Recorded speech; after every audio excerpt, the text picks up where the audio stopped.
मागील वर्षी लेझरचा वापर झाल्याचे निदर्शनास आले, त्यामुळे काही लोकांना आयुष्यभराचे अंधत्व आले।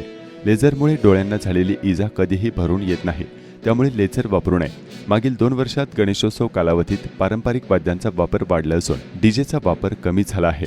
यावर्षी देखील डीजेचा वापर टाळून पारंपरिक वाद्यांना चालना द्यावी, असे आवाहन पोलीस आयुक्त विनयकुमार चौबे यांनी गणेशोत्सव मंडळांना केले आहे।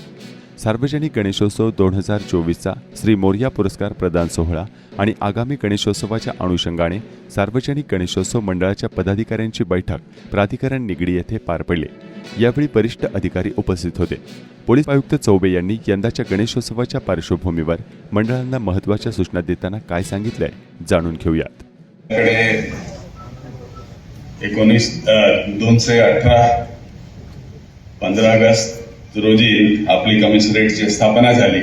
त्यानंतर मागचे वर्षपर्यंत आपल्याकडे गणपतीचे कुठलेही पुरस्कार नव्हते आणि एक सगळे जे गणपती मंडळ आहेत त्याच्यापैकी जे चांगले आहेत, जे चांगलं काम करतात, समाजाला चांगली दिशा दाखवण्याचं काम करतात, हर्षोल्लासाने साजरा करतात, त्याचबरोबर त्याचमध्ये समाजकार्य पण करतात, असे सगळ्यांना प्रोत्साहन देण्यासाठी आणि सर्वांना एकत्र आणण्यासाठी आपण मोरया पुरस्कारची सुरुवात केली होती।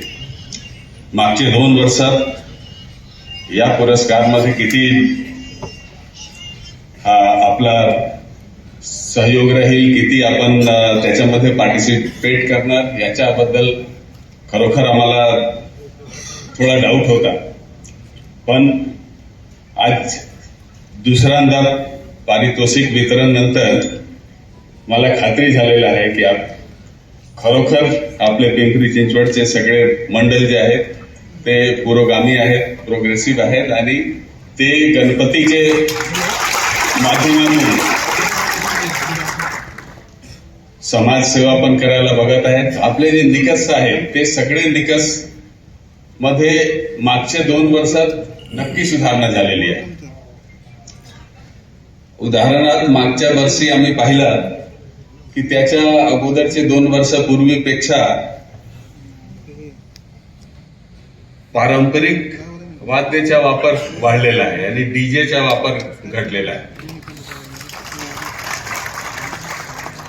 त्याच्यासाठी आपण सर्वांच्या मनापासून अभिनंदन।